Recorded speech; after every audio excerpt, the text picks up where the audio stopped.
So, hello and welcome my dear student in my channel A Journey with Physics where quality matters. So, আজকের একটা নতুন session নিয়ে আবার তোমাদের সামনে হাজির। তোমরা অনেক দিন ধরে রিকোয়েস্ট করছিলে স্যার ছায়া টেস্ট পেপারের হচ্ছে কি 2 নাম্বার এবং 3 নাম্বারের প্রশ্নগুলো করান। তো আজকে তারই পালা। So, are you ready for that? So, আমাদের ফিজিক্স বাবু ইপিএল যে সিরিজ এক্সাম প্রিমিয়ার লিগ যে শুরু হয়েছিল সেটা হচ্ছে আমাদের সেট 1 থেকে সেট 7 পর্যন্ত কমপ্লিট হয়েছে, যার 18 মার্কস আমরা কমপ্লিট করেছি। আজকে আবার আমরা শুরু করব মডেল সেট 1 থেকে group B part A. That is আজকের থেকে আমাদের টার্গেট হবে 2 নম্বরের কিছু প্রশ্ন করা এবং 2 নম্বরের যে তোমাদের 5টা প্রশ্ন থাকে সেই 2 নম্বরের 5খানা প্রশ্ন অর্থাৎ 10 marks ke attend kora. So before starting off, so hi, I am Sujit to take today's session of part 1 from Chaya test paper. Okay, so আজকের আমাদের ফার্স্ট প্রশ্ন কি? ফার্স্ট প্রশ্ন হচ্ছে কি 1 নম্বরের প্রশ্ন 1 দাগের 1, দ্যাট ইজ আমাদের বলে দিয়েছে, দেখো কুলম্বের সূত্রটি বিবৃত করো ও ব্যাখ্যা করো। দুটি আধানের মধ্যে ক্রিয়াশীল বল সম্পর্কিত কুলম্বের সূত্রটা বিবৃতি করো ও ব্যাখ্যা করো। ঠিকঠাক, এটা খুব ইজি প্রশ্ন। তাহলে বিবৃতি আমরা দিয়ে দিই। তাহলে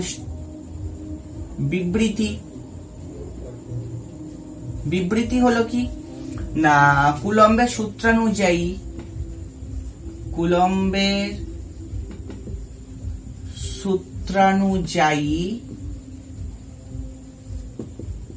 সূত্রানুযায়ী দুটি বিন্দু আধানের মধ্যে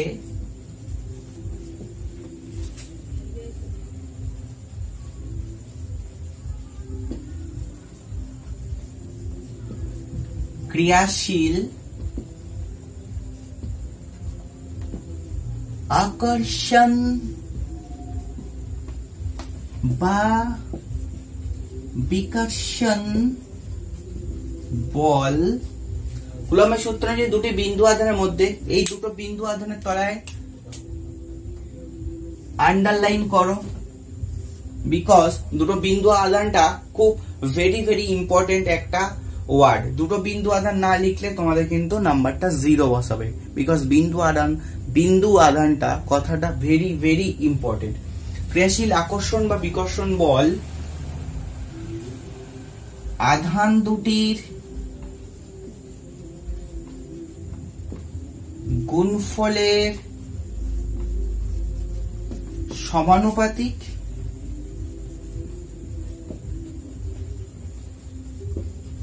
এবং মধ্যবর্তী দূরত্বের বর্গের ব্যস্তানুপাতিক। এটা হলো কুলম্বের সূত্র। কিন্তু কুলম্বের সূত্র বলেই তো ওরা ছেড়ে দেয়নি, তার সঙ্গে বলেছে তোমাকে ব্যাখ্যাও করতে। ঠিকঠাক, তাহলে এটা কুলম্বের সূত্রের বিবৃতি হলো। এবার তোমরা ব্যাখ্যা কি দেবে না, ব্যাখ্যা দেবে এইভাবে। আমরা তুমি দেখো ব্যাখ্যা হিসাবে আমি পয়েন্টটাও করেও দিচ্ছি, ব্যাখ্যাটাও লিখেও দিচ্ছি কিভাবে তোমরা ব্যাখ্যা করবে।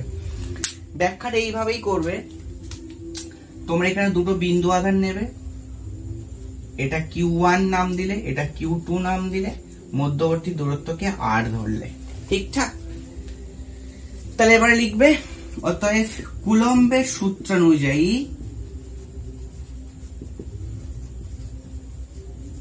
সূত্রানুসারে বল F is proportional to আধান দুটো গুণফলের সমানুপাতিক আর মধ্যবর্তী দূরত্বের বর্গের ব্যস্তানুপাতিক। আবার কি হবে, F proportional Q1 Q2 by R square, এইটা পর্যন্ত লিখতে হবে। তারপরের লাইনটা কি লিখতে হবে নিশ্চয় তোমরা জানো খুব ভালো হবে। পরের লাইনটা লিখবে F সমান সাম constant K Q1 Q2 by of R square পাশে তোমরা লিখবে যেখানে K হলো মাধ্যম ডিপেন্ডেন্ট অর্থাৎ মাধ্যমের উপর নির্ভরশীল একটি ধ্রুবক এবং Q1 Q2 হলো দুটো বিন্দু আধান। ঠিকঠাক, সো ব্যাখ্যা বলতে এইটুকুই দিতে পারো, আর কিছু দিতে হবে না আই থিঙ্ক। আর এই কথাটা লিখতে পারো তার সঙ্গে এক্সট্রা করে, যে দূরত্ব বাড়লে ফোর্সের মান কমবে, আর আধান দুটোর গুণফল যত বাড়বে ফোর্সের মান তত বাড়বে।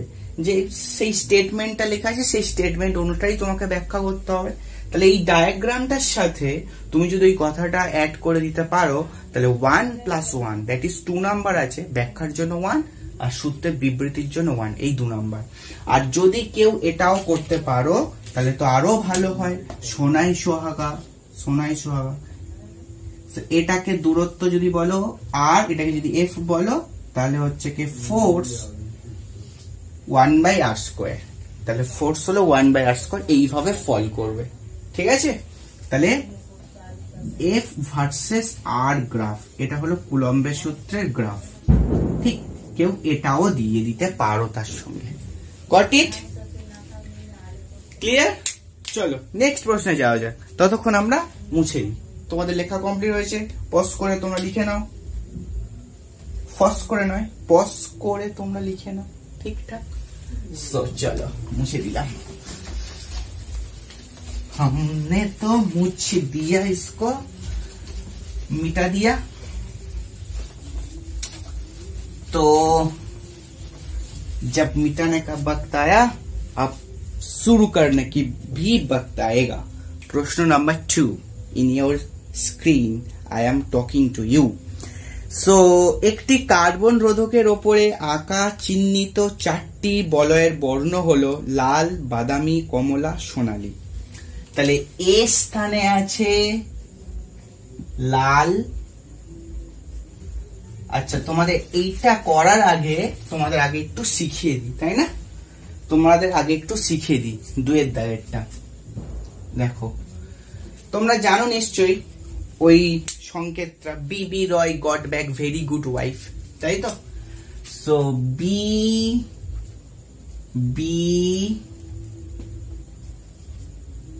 রয় গট ব্যাক। সো বড্ড বেশি স্পেস হয়ে গেল, হলো না, একটা লাইনেই ধরাতে চাইছি। সো দেখো আবার এখান থেকে B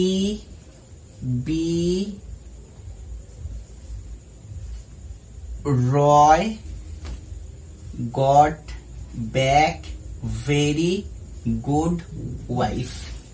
so B B Roy got back very good wife. ঠিকঠাক? তাহলে এখানটায় B B Roy got back very good wife মানে কি? এখানটায় এই বি ফর হচ্ছে কি আমরা ব্ল্যাক জানি, এটা আমরা কি জানি ব্রাউন জানি। গেস করতেই পারছো এটা রেড হবে, ও হবে অরেঞ্জ, ওয়াই ফর ইয়েলো, জোলো, আর গ্রিন এটা B for blue, V for violet, G for grey, আর ডব্লিউ ফর হোয়াইট। তাহলে B Roy got back very good wife. তাহলে কনফিউশন আছে, 3টে বি আছে। ফার্স্টের বিটা ব্ল্যাক, শেষের বি হলো ব্লু, আর মাঝখানের বি আর দিয়েছি, ওই বি আর মানে হলো ব্রাউন। বি আর, ঠিক আছে? বড্ড মিনিংফুল ওয়ার্ড, তাই না? সো বি আর মানে ব্রাউন, ফার্স্টেরটা বি ব্ল্যাক। ঠিকঠাক? আর শুরুতেই জীবন অন্ধকার ছিল, সেই জন্য অন্ধকার দিয়ে শুরু, ব্ল্যাক দিয়ে শুরু। ঠিকঠাক? সো এইভাবে মাথায় রাখতে পারো। এবারে দেখো, তো এবারে তোমাদের কাউন্টিং করতে হবে। ফার্স্টে এটা হলো 0, এটা 1, এটা 2, এটা হলো 3, এটা হলো 4, এটা 5, এটা 6, 7, 8, আর এটা হলো আমাদের 9। ঠিকঠাক? এটা হলো আমাদের 9, বা 9টাকে একটু পাশের নিচে লিখে দিই। হোয়াইট কালারটা হলো 9 এর। ঠিকঠাক? তাহলে 0 থেকে শুরু, 0, 1, 2, 3, 4, 5, 6, 7, 8, 9। তাহলে তোমাদের কি করতে হবে, তোমাদের প্রতিটা কালার অনুযায়ী তোমাদের কিন্তু কালার কোডিং গুলো একটু মাথায় রাখতে হবে, কালার কোডিং। সো জিজ্ঞেস করলো ব্লু কালার কত, ব্লু কালারের কোডিং কত, তোমাকে কিন্তু ব্লু কালারের কোডিং দ্যাট ইজ অফ 6 এটা তোমাকে বলতে হবে। আর যারা না মুখস্থ রাখতে পারবে তাদের একটাই ট্রিক আছে, তোমরা আগে পরীক্ষা খাতায় B B Roy got back very good wife, B B Roy got back very good wife এরকম ভাবে লিখে দিলে, তারপর কাউন্টিং করে দিলে 0 1 2 3 4 5 6 7 8 9, তারপরে তোমাদের কোনটা ব্রাউন কোনটা চেয়েছে তোমরা সেই অনুযায়ী তোমাদের সাজিয়ে নেবে, ঠিকঠাক। এবারে দেখো আমাদের তাহলে এখানটায় ব্লু এর কালার কোডিং কত 6, অরেঞ্জের কত 3, ইয়েলোর কত 4, গ্রিনের কত 8, ঠিক সরি গ্রে এর কত 8, এই গ্রিনের কত 5, ঠিকঠাক। তাহলে এবারে আমাদের তোমরা জানো যে যদি রেজিস্ট্যান্স এইরকম টাইপের দেখতে হয়, রেজিস্ট্যান্স এরকম টাইপের দেখতে হয় নিশ্চয়ই, তাই না? রেজিস্ট্যান্স হচ্ছে এরকম টাইপের দেখতে হয়, ঠিকঠাক। এইখানটায় খুব নেয়ার এন্ডে একটা কালার থাকে যাকে এ নাম দেওয়া হয়, তারপরে বি নাম দেওয়া হয়, তারপরে সি নাম দেওয়া হয়, আর অনেক দূরে ডি নাম দেওয়া হয়। এই ডি কালারের জায়গায় সিলভার থাকে, সিলভার অর গোল্ডেন থাকে, সিলভার থাকে অর গোল্ডেন থাকে, অর্থাৎ সোনালী আর রূপালী এই দুটো কালারের মধ্যে যে কোনো একটা কালার থাকবে। সো আমাদের এখানটায় ফার্স্টে দেখো, তাহলে ফার্স্টে তোমাদের কি বলেছে দেখো, ফার্স্টে বলেছে লাল বাদামি কমলা, তার মানে তোমাদের এ স্থানে লাল আছে, বি স্থানে পরপর এরকম এ বি সি ডি পরপর যেমন ওখানে দিয়েছে, তাহলে তোমরা এইভাবেই বুঝবে পরপরই বলা আছে। তাহলে তোমাদের কি বলা আছে দেখো, এ তে লাল বলা আছে প্রশ্নেতে, বি তে বলা আছে তোমাদের হচ্ছে কে বি তে বলা আছে বাদামি, বি তে বাদামি, সি তে বলা আছে দেখো লাল কমলা দ্যাট ইজ অফ অরেঞ্জ, আর ডি তে বলা আছে গোল্ডেন দ্যাট ইজ অফ সোনালী, সোনালী কালার। তাহলে রোধের পাল্লা কত আমাদের জানতে চেয়েছে, তাহলে রোধ কি হবে এই চারটে থেকে আমাকে বার করতে হবে। তো লিখবে অতএব নির্ণেয় রোধ, সবসময় শিখে নাও প্রথম দুটো কালারকে পাশাপাশি বসিয়ে দিতে হয়, প্রথম দুটো কালারের কোডিংটাকে পাশাপাশি বসিয়ে দিতে হয়। এ লাল আছে, লাল কত 2, তাহলে 2 বসিয়ে দিলে, বি বাদামি, বাদামি কত আছে দেখো 1, তাহলে 1 বসিয়ে দিলে, ইনটু দিয়ে দিলে, 10 দিয়ে দিলে, ঠিকঠাক। এবার সি তে ফোকাস করো, সি কত কমলা, সি কমলা, কমলা কোথায় কমলা অরেঞ্জ 3, মাথায় 3, তাহলে ফরমেশন কি হলো, ফরমেশন হলো কালার এ বি দুটো পাশে পাশে বসে গেল into 10 to the power c, এটাই তোমার হলো রোধ আর এর ফর্মুলা।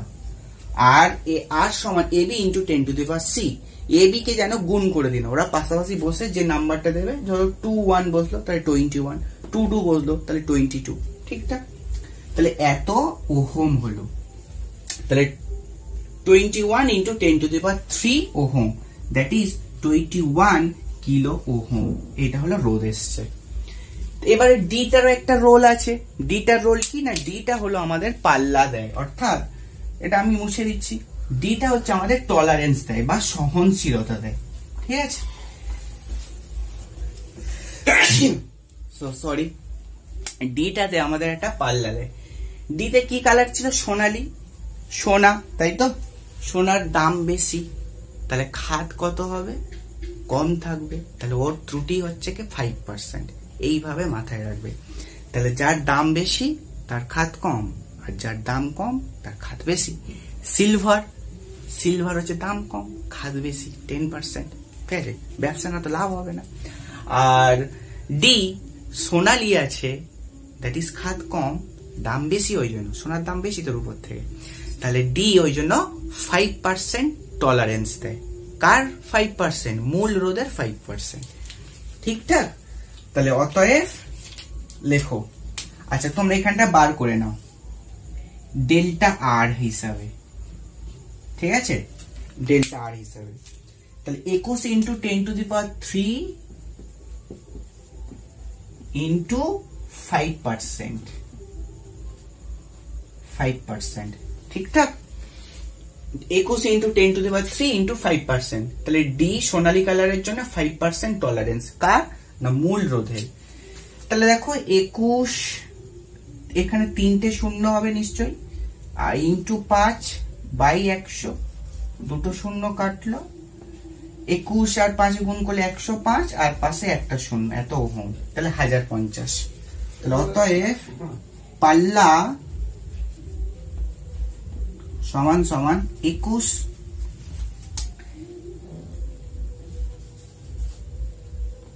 এটা 21,000, তার মানে প্লাস বাড়তেও পারে কমতে পারে 1050, এত ওহম।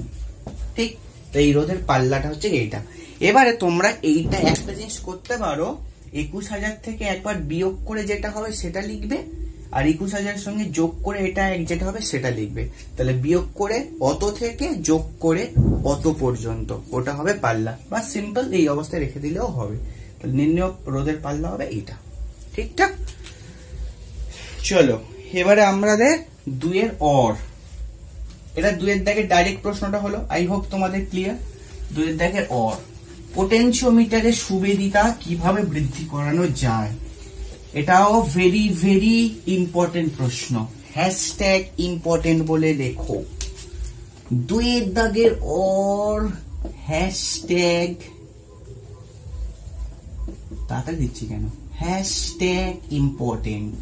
ঠিক আছে, পোটেনশিওমিটারের সুবেদিতা কিভাবে বাড়ানো যায় লেখো। অতএব নিম্নলিখিত উপায়ে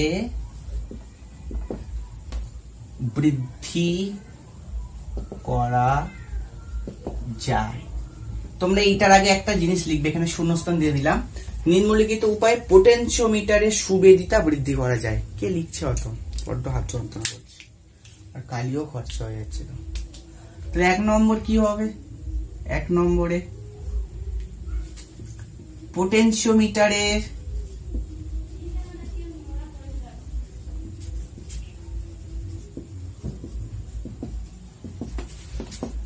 তারের দৈর্ঘ্য বৃদ্ধি করে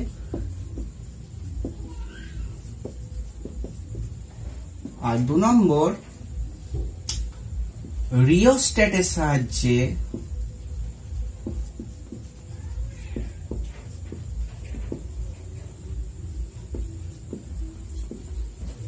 বর্তনীতে কম প্রবাহ চালনা করে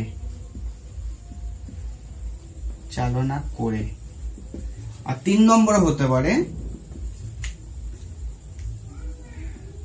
ভোল্টেজ গ্রেডিয়েন্ট কম করে, অর্থাৎ বিভবের নতিমাত্রা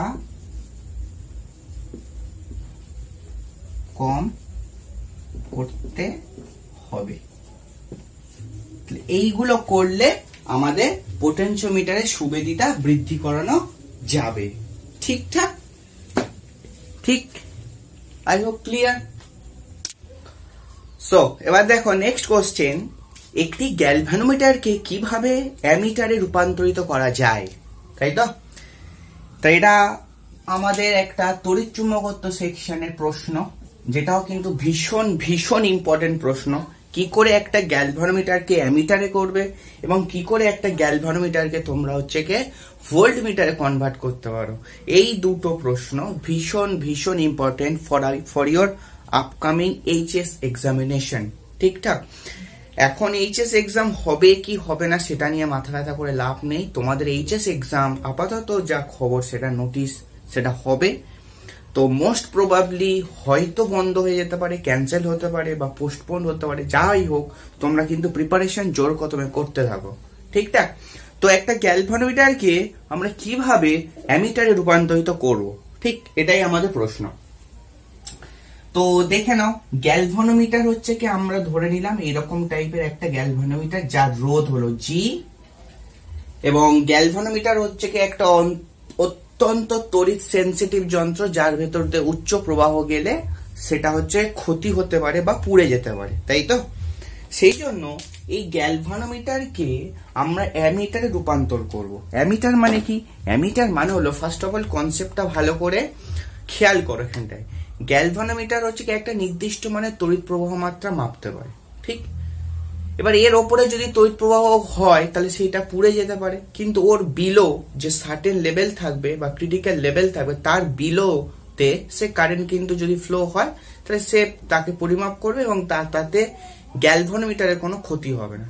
কিন্তু অ্যাবাভ যদি আইজি হয়, অর্থাৎ ম্যাক্সিমাম কারেন্টের ওপরে যদি হয়, গ্যালভানোমিটারের যে কারেন্ট আইজি তার ওপরে যদি চলে যায় কারেন্টটা, তাহলে গ্যালভানোমিটারটা ক্ষতিগ্রস্ত হতে পারে, ফলে পুড়ে যেতে পারে। তাহলে এমতো অবস্থায় আমরা যদি তাকে অ্যামিটারে রূপান্তরিত করতে চাই, অর্থাৎ অ্যামিটার মানে কি? এমন একটা যন্ত্র যার সাহায্যে প্রবাহ মাপা যায়।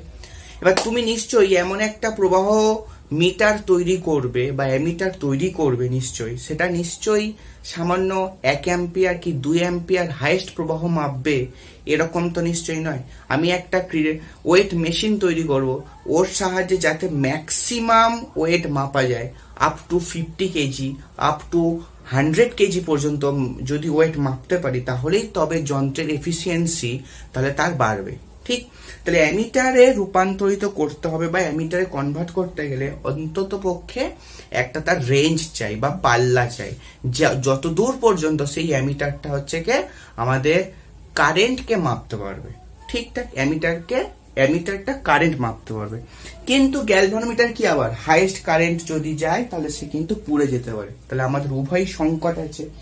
তাহলে সেই সংকটটাকে কাটানোর জন্য কি করা হয়?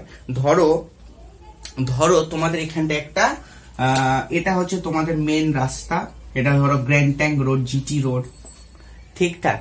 বা যাই হোক, তোমাদের জিটি রোড নাম দিতে হবে না, ধরো এটা হচ্ছে তোমাদের আমাদের হচ্ছে কি মহাত্মা গান্ধী রোড, ঠিক আছে? বা এমজিডি রোড, ঠিক আছে? MGD road. তাহলে এইখান থেকে ধরো কোনো একটা রাস্তা এপারে গেছে, এইখান থেকে ধরো 100 ট্রাফিক পাস করছে, ঠিক আছে?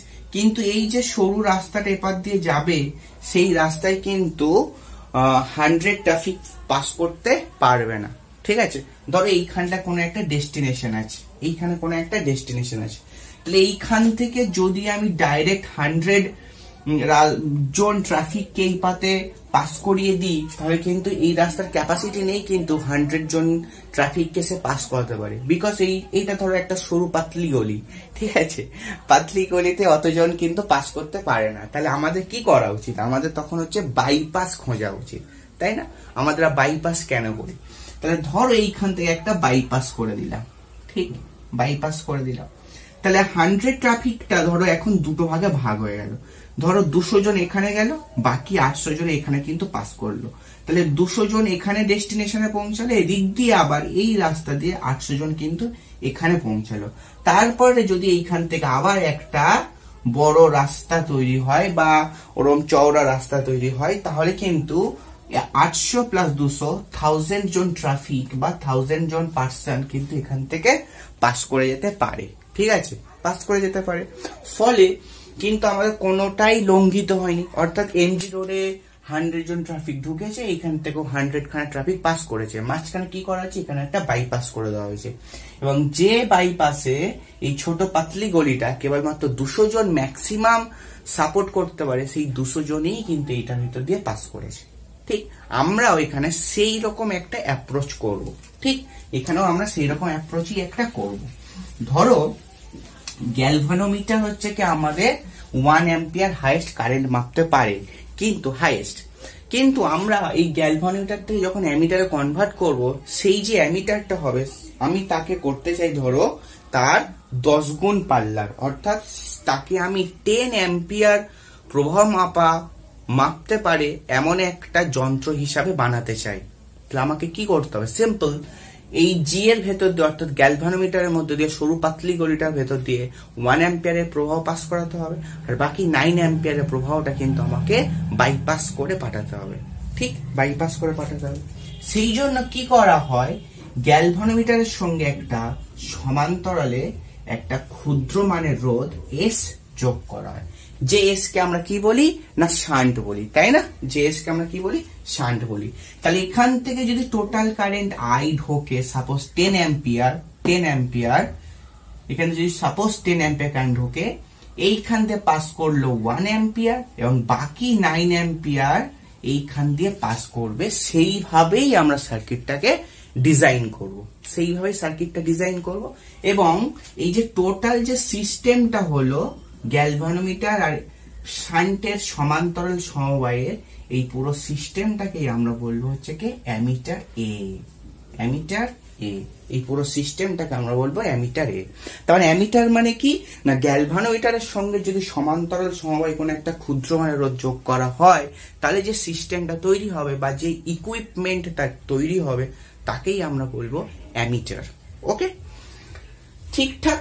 তাহলে গ্যালভানোমিটার থেকে অ্যামিটারে কনভার্ট করতে গেলে একটা ক্ষুদ্র মানের রোধ সমান্তরাল সমবায় যুক্ত করতে হবে, কারণ আমাকে একটা বাইপাস রাস্তা করতে হবে। আর বাইপাস সবসময় দেখবে মেন রাস্তার সঙ্গে প্যারালালে থাকে, অর্থাৎ মেন রাস্তা থেকে ছোট রাস্তা বেরিয়ে গিয়ে আবার কিন্তু কোনো একটা ওই মেন রাস্তার সঙ্গে দূরে কোথাও গিয়ে মিশবে, ঠিক? অর্থাৎ মেন রাস্তার সঙ্গে প্যারালালে কিন্তু থাকে। তাহলে এবার এইখানে আমাদের একটা মিটার থাকবে, অর্থাৎ টোটাল 10 অ্যাম্পিয়ার কারেন্ট ঢুকেছে এই পুরো সিস্টেমটার ভেতরে এবং 10 অ্যাম্পিয়ার কারেন্টই নির্গত হবে। তাহলে উইদাউট ড্যামেজিং কিন্তু গ্যালভানোমিটার, এবং গ্যালভানোমিটারে সেখানে কিন্তু কোনো ক্ষতিও হয়নি। তাহলে এই সিস্টেমটাকে আমরা বলবো হচ্ছে কি অ্যামিটার। ঠিকঠাক, পুরো সিস্টেমটাকে আমরা বলবো হচ্ছে কি অ্যামিটার। এবারে অ্যামিটারে যখন কিভাবে পরিণত করবে, তখন তোমাকে কি করতে হবে, এই যে এসটা তোমাকে কিন্তু বার করতে হবে। ঠিক, চলো এসটা আমরা কিভাবে বার করা যায় লেখো। ধরি গ্যালভানোমিটারের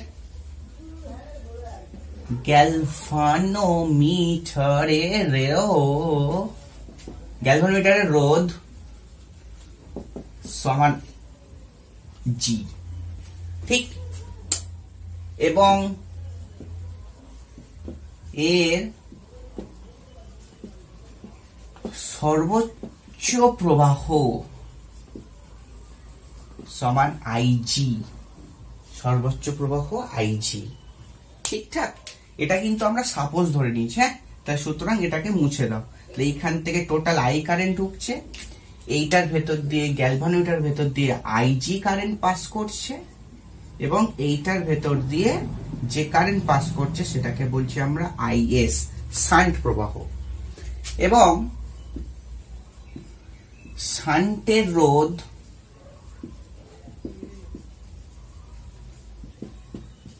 এস ও প্রবাহ সমান আইএস, ঠিক? প্রবাহ আইএস, ঠিক আছে, প্রবাহ আইএস। এবারে দেখো আমরা কি করব। তাহলে এখানটায় দেখো এই দুটো পয়েন্টটা বা এই পয়েন্ট আর এই পয়েন্টটাকে তুমি চিন্তা করো, এখানে নাম দাও ধরো পি, এখানে নাম দাও কিউ। তাহলে পি আর কিউ পয়েন্টে কি আছে, গ্যালভানোমিটারের সঙ্গে এসটা সমান্তরালে আছে, তাই তো? তাহলে যেহেতু জি প্যারালাল এস সমবায়ে আছে, অতএব তাহলে অতএব কি বলতে পারি, গ্যালভানোমিটারের দু প্রান্তের বিভব আর শান্টের দু প্রান্তের বিভব সমান। অর্থাৎ ভিজি মানে হলো গ্যালভানোমিটারের দু প্রান্তের বিভব আর এস মানে হলো শান্টের দু প্রান্তের বিভব, এই দুটো বিভব সমান।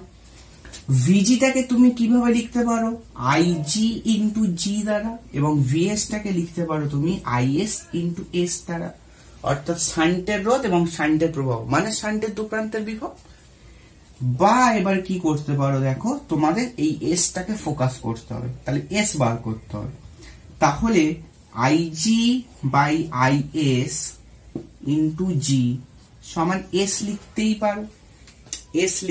পারো। এবার দেখো এখান থেকে টোটাল কারেন্ট কি ঢুকেছে, আই ঢুকেছে, যেটাতে ডিভাইড হয়েছে আইজি প্লাস আইএস এ। তাহলে টোটাল কারেন্ট আই সেটা ডিভাইড হয়েছে আইজি তে আর আইএস এ, ঠিক আছে? টোটাল কারেন্ট আইজি আর আইএস এ ডিভাইড হয়েছে। এবারে তোমরা দেখো কি করতে পারি, এখানটায় আমরা কি করতে পারি, দেখুন আমরা কি করতে পারি। তাহলে এখান থেকে তুমি আইএস টাকে সাবস্টিটিউট করে লিখতে পারো আই মাইনাস অফ আইজি। এখানে বসিয়ে দাও আইজি বাই আইএস এর জায়গায় লেখো I minus of IG into ওপরে জি সমান এস। ঠিকঠাক? আই হোপ এই পর্যন্ত ক্লিয়ার। এবার এটা টুকে নাও, আমরা মুছবো। ঠিকঠাক?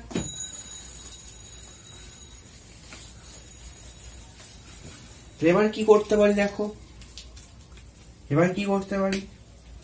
আচ্ছা এবার এটাকে উল্টে দাও, I minus I G by I minus I G by I G into G সমান 1/s। এটাকে উল্টে দিলাম। ঠিকঠাক? এটাকে উল্টে দিলাম। এবার আই বাই আইজি ইন্টু জি লিখলাম, আর আইজি বাই এটা করলাম মাইনাস সাইন দিয়ে, তাহলে 1 খালি জি থাকলো সমান 1/s সমান 1/s। ঠিক? বিচ্ছেদ নিয়ম অ্যাপ্লাই করলাম। এবারে দেখো আমরা কি করব, এবারে আমরা একটা জিনিস ধরি আই বাই আইজি সমান এন, আর যেখানে এন হলো গ্রেটার দেন 1, অর্থাৎ এই এনটাই হলো আমাদের পাল্লা, অর্থাৎ আইটা আইজি এর কত গুণ, অর্থাৎ আই যে টোটাল কারেন্টটা আইজি এর কত গুণ হতে পারে, অর্থাৎ কত গুণ কারেন্ট এই অ্যামিটারটা মাপতে পারে, কার? গ্যালভানোমিটারের। ঠিকঠাক? তাহলে অর্থাৎ এখান থেকে যদি আইজি পাস করে যায়, বাকি যে কারেন্টটা পড়ে থাকবে সেটা নিশ্চয়ই শান্টের ভেতর দিয়ে পাস করবে, অর্থাৎ শান্টের ভেতর দিয়ে প্রবাহ কিন্তু আইজির থেকে অনেক বেশি হবে। ঠিকঠাক? তাহলে এটাকে আমরা ডিফাইন করলাম, অর্থাৎ আইজির কত গুণ হলো আমাদের টোটাল কারেন্ট আই। তাহলে তুমি এখানে বসিয়ে দিতে পারো, দেখো এখানে বসাতে পারো আই বাই আইজিটাকে তুমি এখানে বসাতে পারো, সেটা হলো n by g minus of 1/g সমান 1/s, বা জি এন মাইনাস 1 সমান 1/s, অতএব এস সমান জি বাই এন মাইনাস 1। ঠিক? এস সমান জি বাই এন মাইনাস 1। তাহলে এই যে শান্টের মানটা যদি এটা এন গুণ পাল্লার একটা অ্যামিটারে পরিণত করতে চাই, তাহলে আমাকে গ্যালভানোমিটারের সমান্তরালে একটা এতটা মানের রোধ সমান্তরালে যুক্ত করতে হবে। তাহলে কি অ্যান্সার লিখবে? অ্যান্সার এটাই লিখবে, আমি বলছি তোমরা লিখে নাও, যে যদি গ্যালভানোমিটারটাকে এন গুণ পাল্লার একটি অ্যামিটারে পরিণত করতে চাই, তবে গ্যালভানোমিটারের সঙ্গে সমান্তরাল সমবায়ে এস সমান জি বাই এন মাইনাস 1 মানের রোধ যোগ করতে হবে। Got it? চলো নেক্সট কোশ্চেনে যাওয়া যাক। ঠিকঠাক? নেক্সট কোশ্চেনে যাওয়া যাক। চলো এবার 3 অর কি বলেছে না, লরেঞ্জ ফোর্স। 3 অর কি বলেছে না, লরেঞ্জ ফোর্স কি, লরেঞ্জ বল কি। তাহলে লরেঞ্জ বল তো কি, সেটা তো আর আমাদের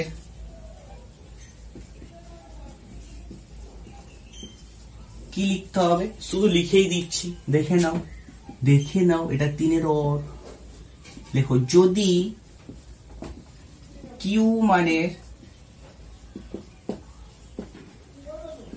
একটি আধান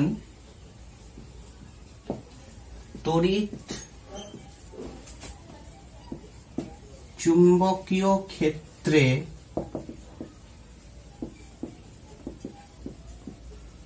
গমন করে, তবে তার উপর ক্রিয়াশীল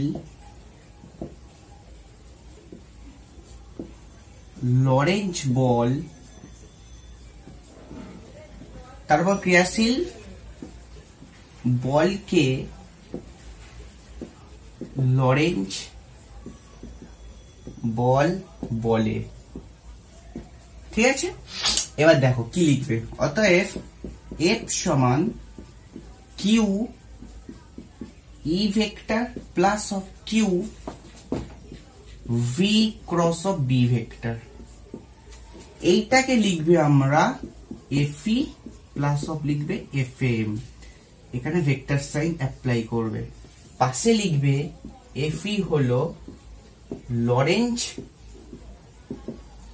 তড়িৎ বল, এখানে লরেঞ্জ কথাটা লিখবে লরেঞ্জ তড়িৎ বল, আর এফ এম টা লিখবে লরেঞ্জ চুম্বক বল। ঠিকঠাক, এই দুটো লব্ধিকেই আমরা বলবো হচ্ছে লরেঞ্জ বল।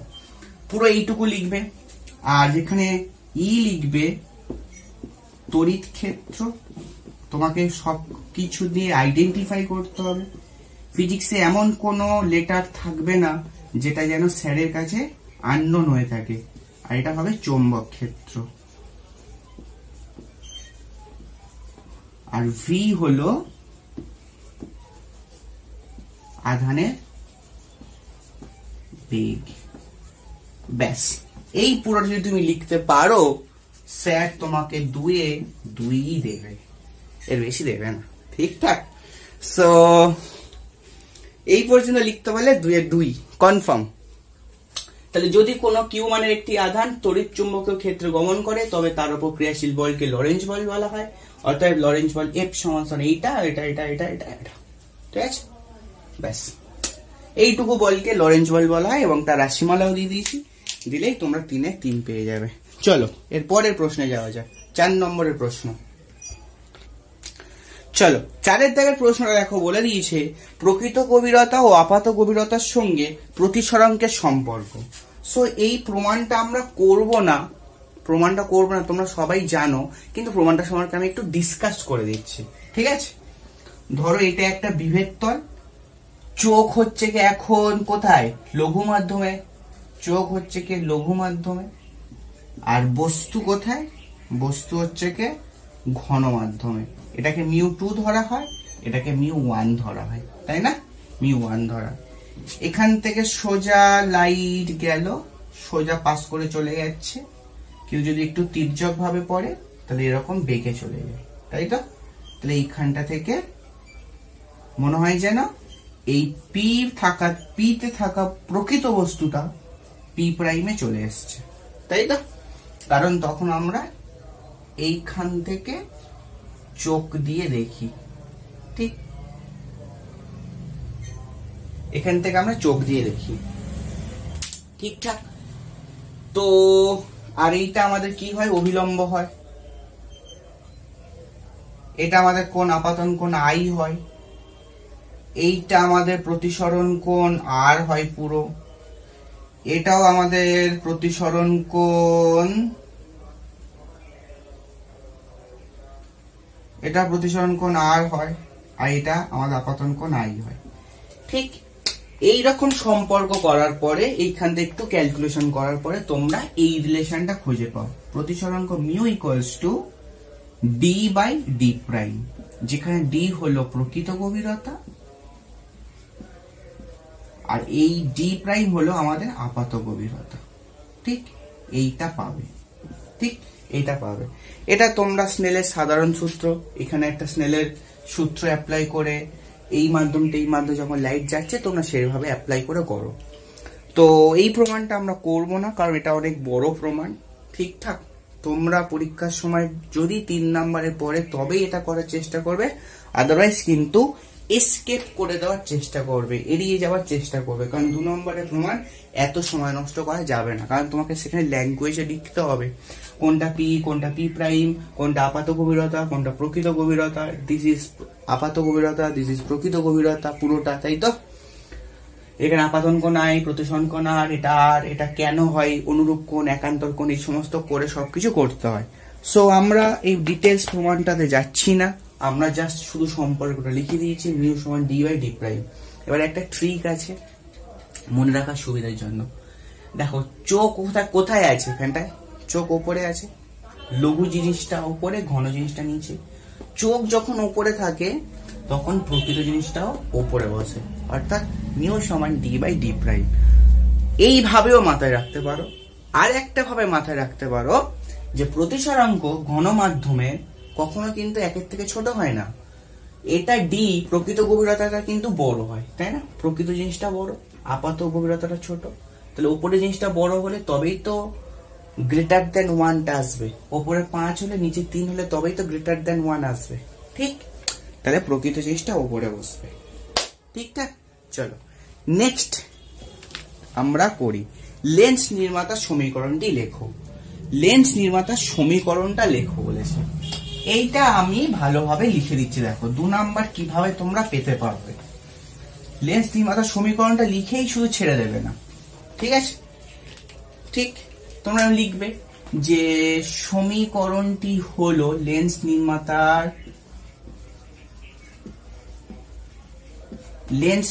সমীকরণ। এখানটা লিখবে লেন্স নির্মাতার সমীকরণটি হলো বলে কি লিখবে, 1/f সমান a mu g minus 1/r1 minus of 1/r2। ঠিক, এটাই তো হয়। এখানে লিখে দেবে যেখানে f হলো ফোকাস দৈর্ঘ্য, কার? তোমার না আমার? লেন্সের, ঠিকঠাক। মিউ a mu g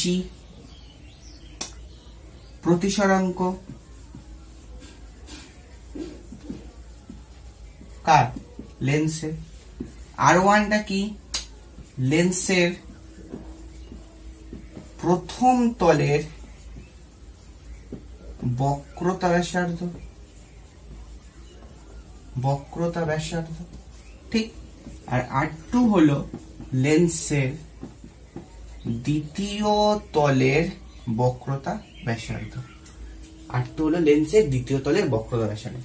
তাহলে এটাই হলো আমাদের লেন্স নির্মাতার সমীকরণ, দিয়ে বক্স করে দেবে। দেন স্যার কি বলবে, সরো ছেলেটা খেটেছে, 2 2 দাও, আর কি করবে? ঠিকঠাক, লেন্স নির্মাতার সমীকরণটা হয়েছে বলে এইটুকু তোমাকে কিন্তু লিখতে হবে।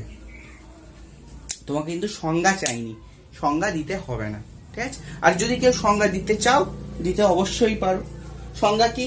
সংজ্ঞা হয় এরকম, কোন লেন্সে 2 তলের বক্রতা ব্যাসার্ধ, লেন্সের প্রতিসরাঙ্ক আর ফোকাস দৈর্ঘ্য, এর মধ্যে সম্পর্ককে বলা হয় লেন্সের বা লেন্স নির্মাতার সমীকরণ, ঠিক আছে? তাহলে কি বললাম, কোন লেন্সের 2 তলের বক্রতা ব্যাসার্ধ, লেন্সের প্রতিসরাঙ্ক এবং লেন্সের ফোকাস দৈর্ঘ্য, এই কটির সমন্বয় বা এইগুলোর মধ্যে সম্পর্ককে বলা হয় লেন্স নির্মাতার সমীকরণ বা সমীকরণ, ঠিকঠাক। চলো 5 দাগ, দ্য লাস্ট ওয়ান কি আছে? দ্য লাস্ট ওয়ানে প্রশ্নটা কিন্তু ভীষণ ইম্পর্টেন্ট। সেটা হচ্ছে গিয়ে দেখো, লাস্টের সমীকরণটা কিন্তু ভীষণ ইম্পর্টেন্ট। অর গেটের প্রতীক চিহ্ন অঙ্কন করো এবং সত্য সারণী লেখো, ঠিক আছে? তাহলে অর গেটের প্রতীক চিহ্ন আর সত্য সারণী, তাহলে তোমরা কি লিখবে এরকম ভাবে 1+1 নাম্বার আছে, ভালো করে হেডিং করে কিন্তু লিখবে, ঠিক? প্রতীক চিহ্ন বলে এরকম লিখবে।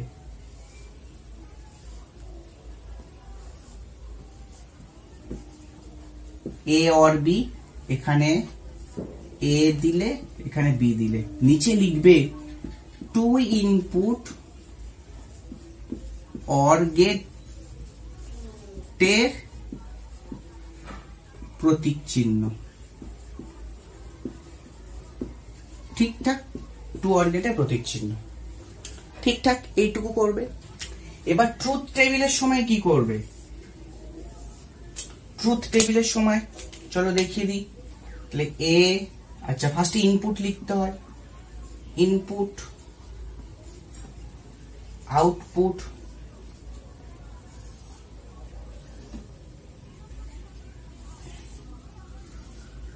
B Y A plus B, তাই তো? ওয়াই ইকুয়ালস এ और বি বা এ প্লাস বি।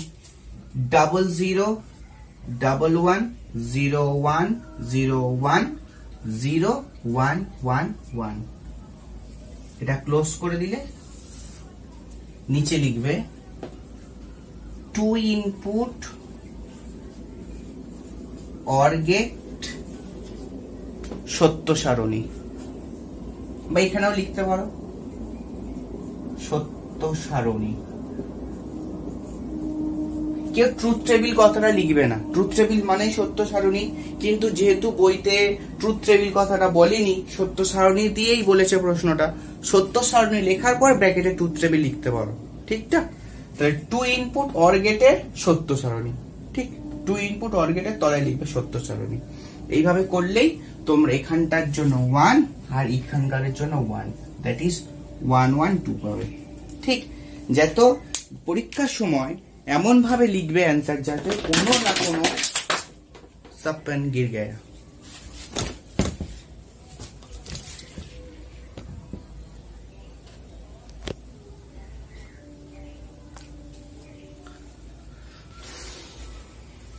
সো পরীক্ষার সময় এমন ভাবে করবে যাতে স্যার কোনো মার্কস কাটতে না পারে, ঠিকঠাক? तो आज का वीडियो यही पर समाप्त होंगे। तो পরের ভিডিওতে আবার দেখা হচ্ছে, আবার একটা সেট 2 নম্বরের 5টা প্রশ্ন নিয়ে এসে হাজির হব। তার মাঝখানে আবার একটা টার্গেট আছে, সেটা হলো আমাদের পার্ট নম্বর 8 দেওয়া, অর্থাৎ এমসিকিউ প্লাস এসএকিউ 18 মার্কস কে সলভ করা। সো টাটা, পরে দেখা হচ্ছে পরের ভিডিওতে। Have a nice day.